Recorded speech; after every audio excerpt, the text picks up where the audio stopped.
Depuis la nuit dehors, il se passe beaucoup de choses. Donc déjà, Laurent Wauquiez nous a envoyé une lettre. Et depuis que nous avons reçu cette lettre, on a plein de rendez-vous qui s'enchaînent. Donc hier, nous étions reçus par le préfet.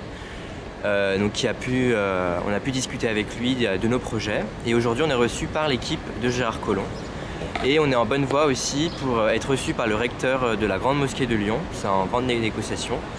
Car hier soir, nous avons hébergé Yamina, donc une femme musulmane qui a été reçue à la Mosquée de Lyon, que nous avons on a pu lui trouver un logement d'urgence hôtelière. On croise les doigts pour ce nouveau rendez-vous très important avec l'équipe de Gérard Collomb. J'espère qu'on ressortira dans quelques instants avec des propositions concrètes. Donc on va demander à Gérard Collomb s'il pourrait nous ouvrir des stations de métro.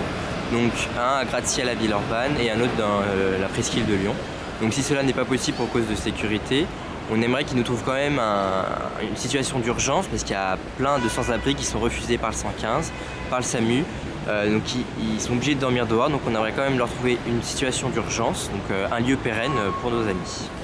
Donc l'équipe de Donner la main don de soi, nous sortons tout juste de notre rendez-vous avec l'équipe de Gérard Collomb. Nous sommes place de la mairie encore et on va vous faire un petit débriefing. Alors Jean-Marc, quand est-ce qu'il en est des questions par rapport aux stations de métro, à l'ouverture des stations de métro, que nous ont-ils répondu ? Alors la réponse est simple, c'est une compétence du Citral et sur le principe c'est ni oui ni non. On m'a conseillé de joindre le Citral et d'essayer de voir comment on pourrait imaginer l'ouverture de dernière minute d'une station de métro. Alors on demande de nous donner la main sur la presqu'île et une autre à Villeurbanne-Gratte-Ciel. Pour l'instant, la balle, selon la mairie de Lyon, est dans le camp du Citral et donc on va alerter le Citral dès aujourd'hui en espérant être reçu parce que dans le passé, il y a eu des stations à Paris qui ont été ouvertes pour les sans-abri. Je ne vois pas pourquoi on ne pourrait pas le faire à Lyon. Alors s'il y a des soucis de sécurité, il faut qu'on les étudie, on peut sécuriser. Parce que l'avantage d'une station, c'est qu'il y a des caméras, il y a une entrée, il y a une sortie. On peut sécuriser une station de métro, chose qui est un peu plus difficile dans d'autres endroits. Pour ceux qui sont refusés de partout, que même le 115 ne peuvent pas prendre, ne peuvent pas héberger, qu'est-ce qu'il en est ? Alors, j'ai martelé devant l'équipe de Gérard Collomb notre besoin d'avoir une solution pérenne d'un endroit de dernière minute, c'est-à-dire que j'ai été refusé de partout. Et là, la réponse est un peu délicate parce que la mairie m'a rappelé que pour des raisons de sécurité, quand ils ouvrent un local, il faut à tout prix qu'il soit sécurisé, qu'il réponde aux normes, alors qu'il y ait des toilettes, des choses comme ça. Et moi, j'ai répondu quand même, quand j'ai dormi avec mes amis sans-abri passage de Largue, il n'y a pas de toilettes. Et moi, ce que j'aimerais, c'est imaginer, alors bien sûr qu'il y a X normes, mais ils m'ont rappelé qu'il y avait eu un incendie à Paris avec des gens sans papier. Voilà, donc c'est compliqué. Je sais qu'il y a la responsabilité, chaque maire est responsable d'un local qu'il ouvre, mais il faut à tout prix qu'on trouve une solution pérenne d'un local qui soit ouvert pour ceux qui n'ont vraiment rien trouvé. Donc hier, tu nous parlais de ton projet de loi, du projet de loi de l'équipe de Donner la main don de soi que tu as inspiré l'Ouest lyonnais. Que nous ont-ils répondu ? Alors là, on a été très bien écoutés sur ce projet de loi de porter des familles avec enfants à la campagne sur un projet de 2 ans avec la possibilité d'avoir un petit boulot municipal avec bien sûr une aide de l'État. C'est pour ça qu'il faut que c'est une proposition de loi. Il faut qu'il y ait quelque chose qui cadre.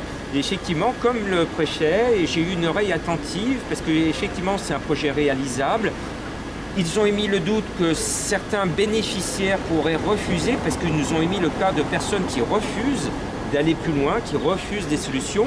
Mais j'ai bien dit que tout repose sur le volontariat. Il faut qu'à la campagne, il y ait un maire qui lève la main en disant « Moi, je veux accueillir 1 à 3 familles avec des enfants pour sauver mon école ».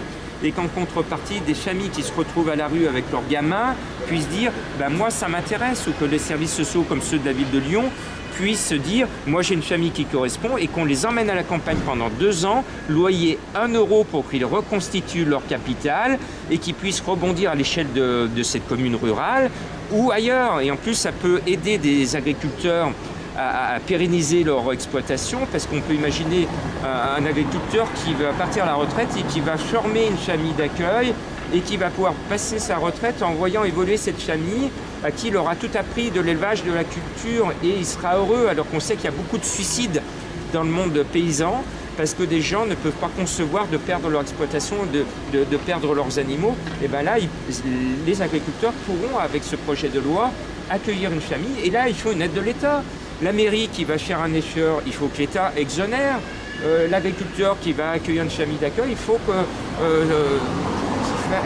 l'État fasse un geste aussi. Et ça ne coûte pas des milliards, ça coûte très peu d'argent à l'échelle de plus grands programmes. Et là, on va trouver des solutions pérennes et on va sortir de la rue de vraies familles. Donc là, l'équipe de Gérard Collomb nous a vraiment encouragés dans ce domaine-là, à tel point qu'ils nous ont proposé d'alerter tous les candidats à la présidence. Et je tiens le pari, dès ce week-end, on va alerter tous les candidats à la présidence et on va leur présenter ce projet de loi. Et j'ose espérer, comme M. Gérard Collomb est lui dans l'équipe de campagne de M. Macron, eh ben, j'espère qu'on sera reçu prochainement par M. Macron. Donc le rendez-vous prochain, on vous lance l'invitation, M. Macron et M. Gérard Collomb. On a envie de vous présenter, de vous déployer toutes nos idées autour de tout ce que l'on peut faire pour les sans-abri.